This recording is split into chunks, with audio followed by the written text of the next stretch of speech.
Hello everyone, I am Chase from Everything GIMP, and today I'll be doing a quick summary of all the tools and basic knowledge you need to know about GIMP. GIMP is a free photo manipulation program similar to Photoshop that you can get for free.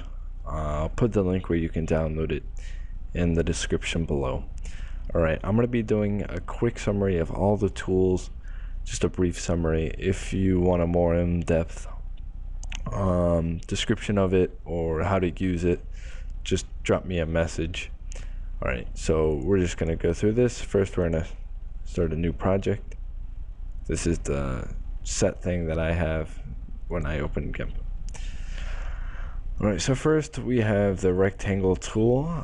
You can make a rectangle with it and you can fill it in and use it to delete things with the delete key on Windows computers. Alright, the next one. When you have this selected, you can only draw inside the square. To stop that, you're gonna go select and then none. Alright, the next is the ellipse tool. It can make circles and squares circles and ovals and ellipses, like it says. Alright, and you can fill it in just like the square. Alright, the next tool is the lasso tool, and this will free select whatever you do it around, so you have the free roam of your mouse or your tablet or whatever you use, and you can make whatever shape you like and delete color, whatever you need. Alright, next is the fuzzy select tool. Alright, the fuzzy select tool, I'll just show you what it does. I'll select all of one color or very similar colors and it will lasso it, and you can delete it. This section didn't get deleted because my brush is a fuzzy brush, which makes it fade out around the corners and it'll stay like that. Alright. This tool, I do not know what it does. I've never used it, but I think it just breaks down things into its color set. Alright, the next one's the scissor. I haven't used this as well, but it's kind of like the other one. And you can just do all that. And yeah, you have to shift or control click to inside of it to make it work. And the next is something else I haven't used as well, but I know how it works. It's like the lasso tool, but it'll give you a color region that you can highlight for certain projects, like selecting certain parts of hair, stuff like that. Alright, the next, this is something I have used. It's the paths tool, and you can click and free roam and create your pattern. And you can also click the lines and make them slanted. You can also grab this. Oh, 1 second.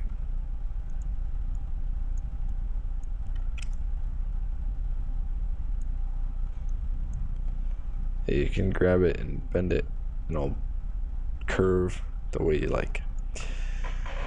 Intend it, you're just gonna have to click on that and then yeah, Control V.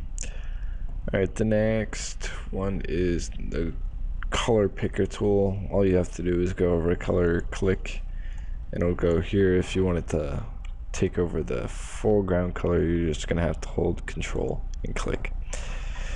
Alright, next tool, you have the magnifying glass. You click normally with your left click button to zoom in, hold Control and click again to zoom out.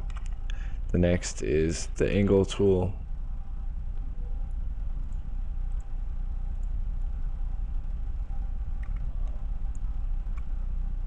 Yeah.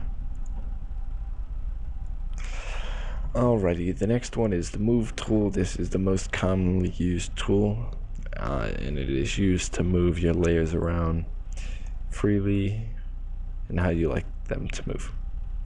Alright, the next tool is the alignment tool. I haven't used this as well, so I actually have no clue.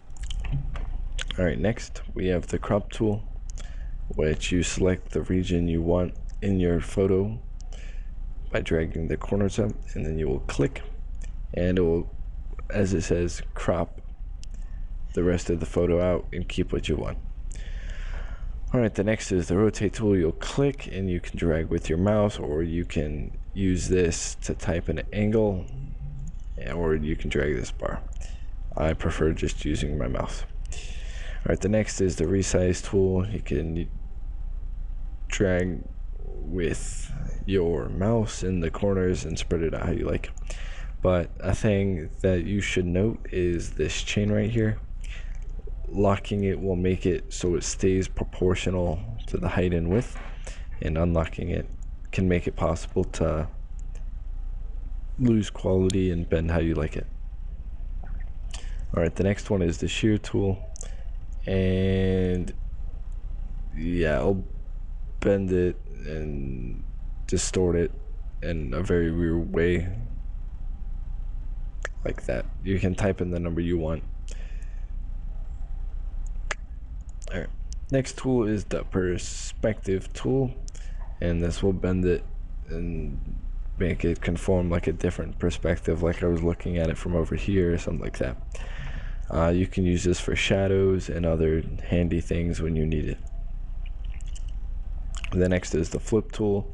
As it says, it will flip it, and you can select in the tool options whether it's vertically or horizontally. Alright, the cage transform, I don't know how to use that. It's kind of weird. I don't know what it does. So if you have a question, I'll figure it out for you, and you can ask me in my inbox. But the next is the text tool. It's just like any other text. You have the size, the font, the color, justification, and then the type of box it will be in. Pretty simple. Alright, the next is the color fill tool. I'm pretty sure everyone's used this in Paint. You can just click and color the whole region. Alright, the next is the gradients, which there's a bunch of presets that you can use, and you just click where you want the gradient to start, and then pull it in the direction you want it to go. If I were to pull it down, it would go like that. If I were to pull it like that, so on and so on. You also have the shape that you can have. You can have like a circle if you do radial, stuff like that. That's really handy in certain projects. Alright, the next is the pencil, and I'll draw solid and it won't fade out. It will always be solid. The paintbrush will be more conformative and it'll flow more, I guess, and you can have it less solid. It's kind of weird to explain, but eraser, do I even bother explaining that? You can just erase. Alright, then you have the airbrush. Will brush things really lightly, and the longer you hold it, the darker it'll get. The next is the, which formerly known as calligraphy, or I said that wrong, but it'll have you write like a cursive kind of deal, like a signature or old style writing. And the next is the clone tool. You're going to want to be on the layer you want to clone from. You're going to hold control and click, and then the next time you draw, it will clone the area that your brush here is doing. That's really good for fixing up photos if you have a smudge or a crack or something like that. It's really good. The next is the heal tool, which I don't know what it does. I think it's similar to the band or the clone tool. Then you have the perspective clone tool, which I've never used, but again, if you have a question about it, PM me and I'll figure it out for you. Then the blur and sharpen, I'm actually gonna open something up for that. 1 second.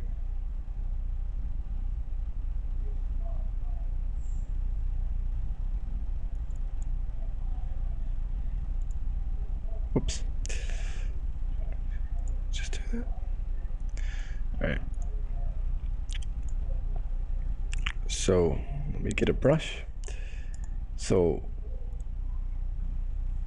we're still in the right tool, right? Alright.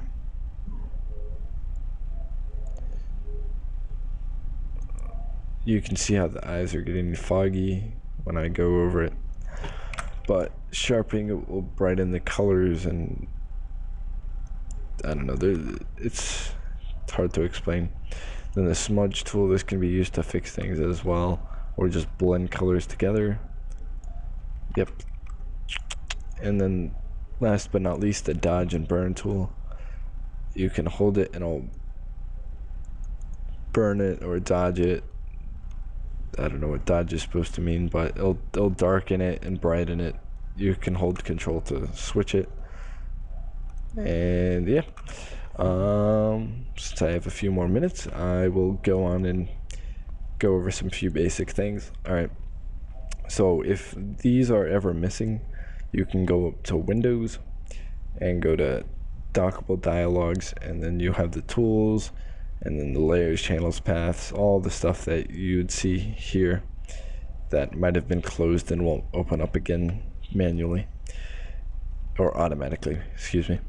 All right, then you have filters, which is all your special effects like blur and sharpen and all that good stuff, and distorts and whatnot. All right, the tools is pretty much what's here, but in a more organized fashion. Yep. All right, then you have colors, and this is where you can change like the levels of the colors, like make everything look all satanic. All right. This is where you can make a new layer, but you can also make it here by right-clicking and creating your new layer. And you can also set boundaries and expand the image size and whatnot. Alright, this is just to zoom and whatnot. Nothing I've ever used. And this is where you can invert colors and invert your selection. This will be important because this is how you stop the crawling ants, that little selection tool like this, the boundary, from being there, and it'll go solid. You'll need that if you're wanting to color on a different layer. And then this is where you could undo, paste, copy, clear, fill. And this is finally where you open things, save things, export things, print, all that good stuff. And just a quick overview of the tool settings. You have opacity, which is how visible or invisible something is. You can see that it's semi see-through, but when I do it like that, it's pretty dark. Then you have the brush style. You can download brushes, and I'll do a tutorial on that later. And you just choose your brush through here, and yeah. You also have size, and then this stuff I never really worry about unless you're needing it especially for a project, and then I never worry about this stuff either. But if you have a question about it, feel free to drop me a message. And that's all I'm going to be doing in this video. Thank you for watching. Like, favorite, subscribe. Thanks again for watching. Make sure to give me feedback in the comment section below and let me know what I'm doing right and what I'm doing wrong. All feedback is appreciated. Thanks for watching, guys.